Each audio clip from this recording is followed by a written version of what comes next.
La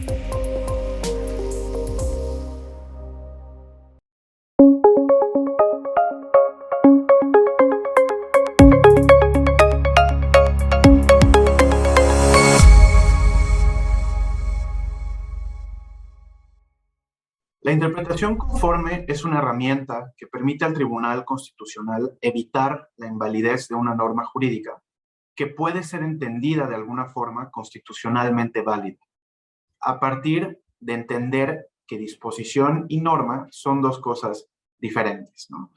Es decir, entender que de un mismo texto legal es posible derivar más de una sola norma. Una disposición normativa, un precepto, un artículo de una ley, es susceptible de tolerar varias interpretaciones posibles, algunas de ellas constitucionales y otras no, partiendo siempre de que una misma disposición en realidad puede originar más de una sola norma jurídica. Entonces, por ejemplo, si una norma establece que determinada cantidad de narcóticos, por ejemplo, permite presumir que su posesión es con fines de comercio, esta presunción admite varias lecturas.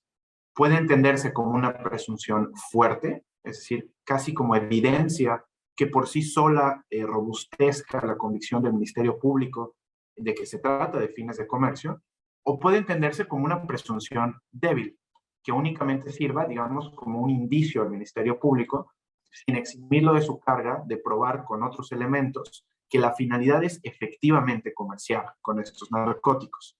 Y así, por ejemplo, la primera sala de la Corte prefirió esta última interpretación, la de presunción débil, por ser más acorde con la Constitución y particularmente con el principio de presunción de inocencia. La interpretación conforme surge como respuesta a una necesidad práctica de los tribunales constitucionales. Recordemos que el diseño original de control constitucional únicamente les permitía dos operaciones: validar o invalidar una norma, o reconocer su validez o expulsarla del ordenamiento. Esto significaba que con que un texto legal tuviera alguna lectura inconstitucional que admitiera por lo menos una norma contraria a la Constitución, entonces debía invalidarse. Y esto fue muy problemático, sobre todo desde el punto de vista del principio de conservación de las leyes, según el cual pues hay que ser, digamos, en algún grado deferentes con el legislador. Para sortear este dilema, eventualmente los tribunales constitucionales tuvieron que recurrir a una innovación respecto del modelo original, que es precisamente la interpretación conforme. A través de ella, los tribunales constitucionales determinan qué entendimientos son legítimos desde la perspectiva constitucional y cuáles deben rechazarse. Entonces, digamos, es una consecuencia lógica del principio de conservación de las leyes, porque nos sugiere no desechar una ley solamente porque algunos de sus significados es imperfecto.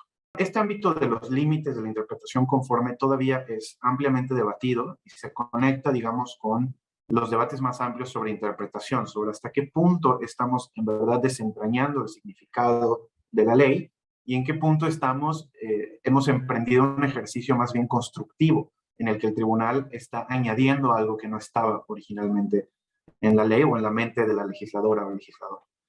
Entonces, digamos que aquí estamos en un mundo en el que podemos identificar dos prácticas muy diferentes, ¿no?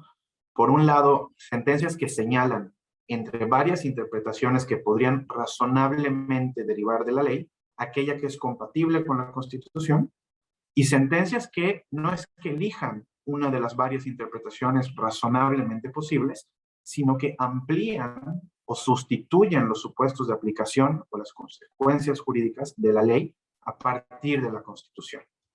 Debido a que estas resoluciones extienden o reemplazan el contenido normativo, son denominadas en algunos casos como sentencias manipulativas y no tanto como un ejercicio de interpretación conforme per se. Un ejemplo muy claro es la acción de inconstitucionalidad 2-2010 de la Suprema Corte de México, en la que es acerca de matrimonio igualitario. Y en ella, la Corte entendió que donde dice el matrimonio es entre hombre y mujer, pues a la luz del principio de igualdad, tiene que eliminarse hombre y mujer y entenderse personas, de tal modo que las parejas del mismo sexo pues queden incorporadas en la posibilidad de acceder al matrimonio. Existen, digamos, numerosas críticas a que las Cortes se embarquen en estas operaciones de interpretación conforme más extensiva para, digamos, hacer efectiva la Constitución, incluso reinterpretando instituciones completas, ¿no? Sin embargo, solo quisiera destacar brevemente que esto tiene dos ventajas muy importantes. Primero, permite permear el contenido valorativo de la Constitución en el orden legal. Es decir, si nos tomamos en serio el texto constitucional, si entendemos que es una norma jurídica y no un documento político, por ejemplo, tenemos que aceptar que condiciona la validez de todas las leyes, ¿no? En razón de su jerarquía normativa. Y pues en esa medida puede afirmarse que el orden jurídico es imperfecto en tanto no se conforme con la supremacía constitucional. Las constituciones contemporáneas pues tienen valores y principios fundamentales que actúan como base de la revisión constitucional y que son el fundamento de la interpretación que hace el tribunal de la ley.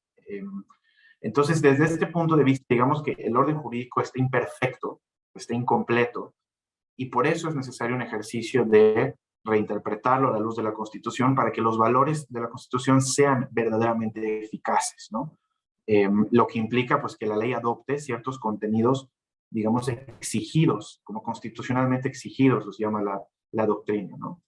Y un ejemplo muy puntual de esto es la forma en la que la Corte Mexicana y la primera sala muy particularmente ha emprendido una constitucionalización del derecho de familia con el que ha resignificado las instituciones del derecho familiar, ¿no? Patria potestad, filiación, alimentos, matrimonio, a fin de que protejan en mayor medida los valores constitucionales en juego, como lo es el interés superior del menor, ¿no? Suprema Corte, el poder de la justicia.